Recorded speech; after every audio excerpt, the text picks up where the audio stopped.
Yes, dear students, before I begin up with the next chapter, that is Landscape of the Soul from your Hornbill book, class 11, let me take you to the world of painting and the world of painters. Let me take you to the world of the canvas, the brush, the colors. Do you see this painting? How beautiful it is. Now, let me tell you one thing, dear students. Everybody is not a born artist, and everybody doesn't have a taste in art. But if at all, if we are asked to look up at this painting, we would definitely say that the painter or the artist has beautifully made use of the blue color as well as the yellow, the shadow of the stars that are following, and the river that is flowing really gives a very soothing effect.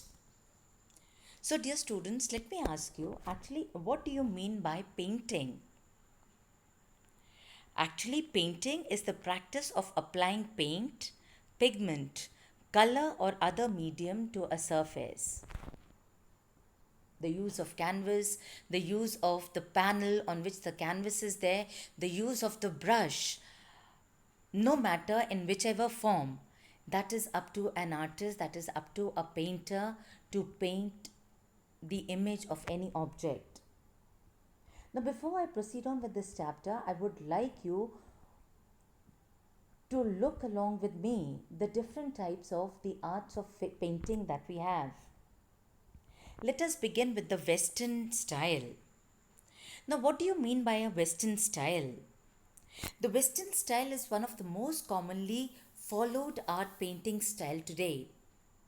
Modernism, Impressionism, abstract painting, and some less styles like photorealism and surrealism are all parts of the vast Western style.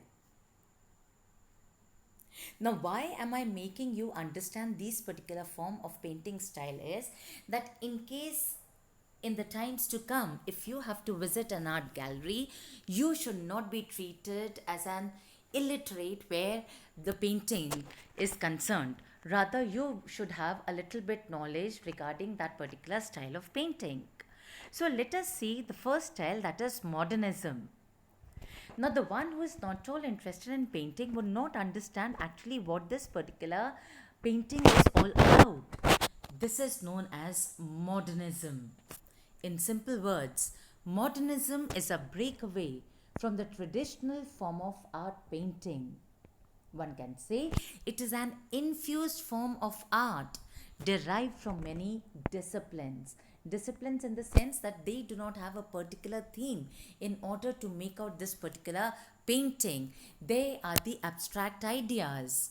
In a way, modernism is a radical way of thinking by artists of that era with no boundaries set by traditional method.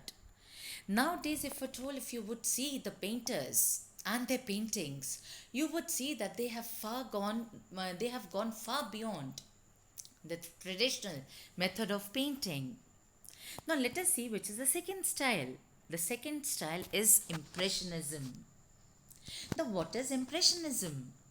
It is an art movement that was originated in Paris in the late 19th century. It caught the eyes of many critics, but mostly for the wrong reasons. Let us see why. The thin brush strokes, common and ordinary subjects, unusual angles, etc., are some features of this style of art painting. Dear students, again there is a bifurcation between the traditional painters and the modern painters. Why? Because the modern painters, they have just left behind the traditional method, and all these particular styles that we just have discussed now, they are a part of the modern Western painting. Outdoor sceneries of landscapes and even streets became settings for Impressionist painters. Landscapes are the never dying painting. That they were there in the past, they are there in the present, and the painters would enjoy painting the landscape even in the future as well. Now, let us see about what this next painting is about. It is an abstract style. Now, if at all, if you would look up at this painting, you would not all find some concrete idea behind this, or something, some figures of some animals or some objects. But what is this particular art? It is any art that illustrates anything, but not in the truest of forms. This is known as the abstract art. That means you can just think about an idea, and based on that particular idea, you can take up your brush and you can begin stroking up the paint, and lo and behold, your painting is ready. The next one is expressionism. Now, what is expressionism? It is the abstract style of art which takes many forms. This is one such form where the painting is very closely associated with the emotions. Expressionism. Expressionism. What do you mean by expressionism? Again, it is correlated with emotions and feelings of the human heart. This emotional overflow of human heart is illustrated from a subject's perspective. Therefore, it either represents emotional state of the artist or is intended to induce some other kind of emotion. Now, these are the arts that are prevalent today, the art of painting that are prevalent today. Now, let us contrast this particular style of painting with that of the Eastern style. Now, the Eastern style would comprise of the Chinese painting, the Indian painting, the Japanese painting, and so on and so forth.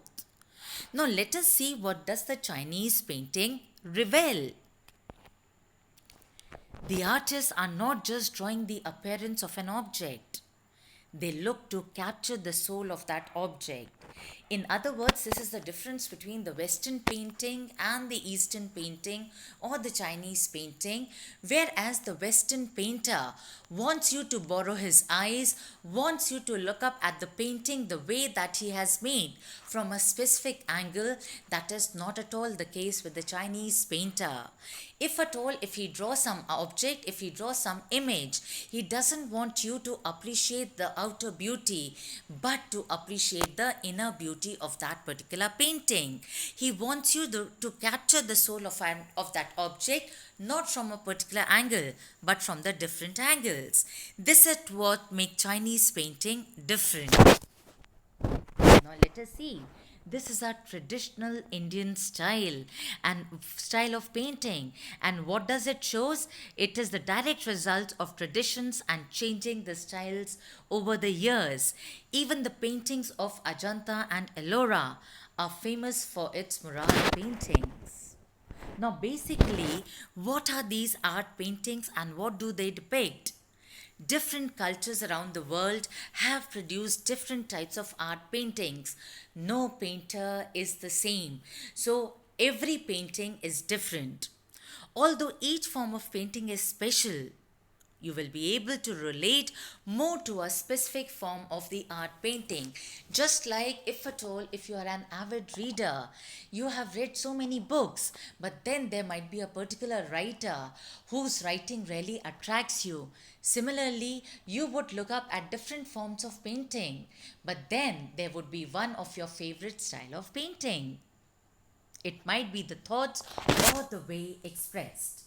So, dear students, in this particular chapter, Landscape of the Soul, we are going to study about the difference between the Chinese painting and the Western painting, and the outlook of a Chinese painter in contrast with that of a Western painter. Now, when we talk about landscape, actually, what do you mean by a landscape? A landscape is a picture drawn of the greenery or the grassland in a countryside.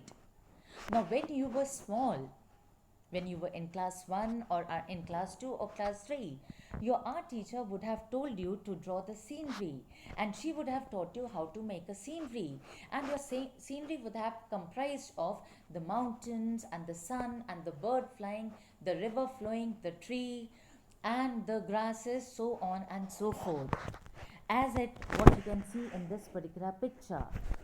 So let us now see about the summary of this particular chapter, Landscape of the Soul. Now, this landscape depicted the natural beauty, the nature, But what we are going to study is about more about the Chinese painting, that is the landscape of the soul, that is the inner beauty of the soul that provides you comfort, that provides you relaxation. In this chapter, the writer contrasts two forms of art, the Chinese art and the European art, by using two different stories. Dear students, these stories are very important for you to understand the basic difference between a Chinese painting and a Western painting. In China during the 8th century, the Tang Emperor Xuanzong commissioned a painter. What is the meaning of commissioned a painter? That he gave this particular job to a painter to paint a painting on his palace wall. The emperor started noticing the outer appearance of the painting, but the painter drew his attention to a cave at the foot of the mountain. Now, it is very correctly said that a king could be a king in the battle. The king knows all the strategies that needs to be adopted in order to be victorious in the battlefield. But where the art is concerned, he cannot understand the art without the master guiding him to understand it. So this particular emperor was not able to understand the inner beauty, the inner soul of the painting. Rather, he was just appreciating the outer painting. Irrespective of the fact that the Chinese painter Wu Daozi wanted him to understand the inner soul of that painting, but to his dismay, he was not able to understand, and as a result of which, Wu Daozi had disappeared and not even a trace of his painting brush was left. Now, this is what a Chinese painting depicts. Now, if we would see to it, we would see about the landscape, we would see the river, that is the water falling, we would see the mountain out there. But the Chinese painter would not want you to appreciate the outer beauty, but he would like you to understand the inner beauty of this particular painting. Now, let us contrast this particular painting, the Chinese painting, with a Western painting. Let us see an example. In another story, a painter would not draw an eye of a dragon as he feared that the dragon would fly out of the painting. In another story, to represent a European art form, a master blacksmith falls in love with the painter's daughter. Let me go back to the original story of a dragon. Now, what about a dragon? Now, look up at this particular painting. Now, a painter was drawing this particular dragon with delicate realism. What do you mean by delicate realism? That taking full precautions, he was drawing the dragon as in reality, as he had seen the images of it. Now, this painter did not draw the eye of a dragon for the fear that it would come out of the painting and it would fly off or it would cause harm to him. This is the difference, my dear students, between the Western painting and the Chinese painting. A painter, a Western painter, would want you to look up at the painting from the angle that he has drawn this particular painting, unlike the Chinese painter. Now, let us talk about another story of Quentin Metze, a painter in Antwerp. Now, actually, he was a blacksmith, but he fell in love with the painter's daughter. Now, the painter wanted his daughter to marry a painter, but he could not do so. Why? Because the daughter had also fallen in love with Quentin Metze. So one day, what did Quentin Metze do? He had entered the studio of this particular painter, and then a panel was kept on which the canvas was there. What did he do? He drew a fly, and he drew the fly with such reality, with such delicate realism, the illusionistic likeness, that when the painter had entered the studio, when he saw this particular fly, he tried to swat it away. He tried to make it fly away, thinking that it was a real fly. But later on, he got to know that it was not the real fly, but actually it was just the painting. And therefore, now the painter acknowledged that he, in fact, was a very good painter, and both the daughter and this painter, that is the blacksmith, had died, and later on he went on to become the best painter. Now, both these stories reveal the different types of painting, of the Chinese painting as well as the Western painting. In Europe, an artist wants the viewer to see a real viewpoint by borrowing his eyes. Exactly the way that I had said, just like this particular painter had drawn this particular fly with such delicate realism. He wanted you to borrow his eyes and he was successful in his mission. Why? Because the painter really thought that he was the real fly. This was what the Western painting was all about. That the art must be perfect and there might be the imaginative likeness. Whereas as in China, the artist doesn't paint a real one but uses his inner and spiritual voice to create an abstract piece. Again, when we refer to this particular painting, now if at all, if I would be a Western painter and I would be a viewer, I would be appreciating the beautiful lofty peaks. I would be even studying about the beautiful way in which the painter has used the brush, the beautiful greenery that is around. This is what a Western painter wants. But a Chinese painter doesn't want you to appreciate the how beautiful the lofty peaks are, or the trees. You can see the trees and the greenery. The entire scenery is beautiful, but he wants you to understand the spirituality of this particular painting, to appreciate the inner beauty. The viewer can enter the painting from any point and can travel according to his own imagination. The Chinese artist wants you not to look up at the painting, appreciating its outer appearance, but the Chinese painter wants you to enter his mind and create a path of its own.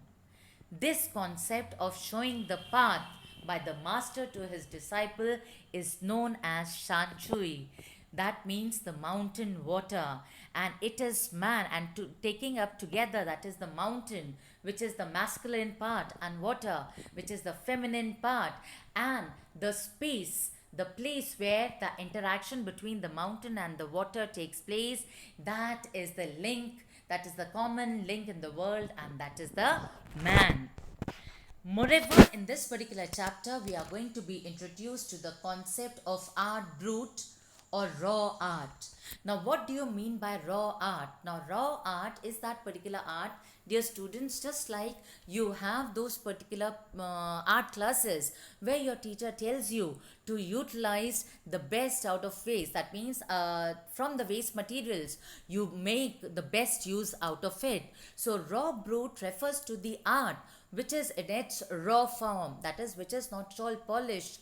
Why? Because these artists have not any formal training. Now, there was a French painter by the name of Jean Dubuffet who had started this particular concept, which was later carried out by Naik Chand, an untutored genius of India, who had made the rock garden, that is a paradise in Chandigarh, by using all the waste materials, from the broken down car to the broken down sink to the broken tiles, so on and so forth. Now, in the next class, we are going to study in detail regarding this particular chapter, Landscape of the Soul. Till the time, take care, students. Bye-bye.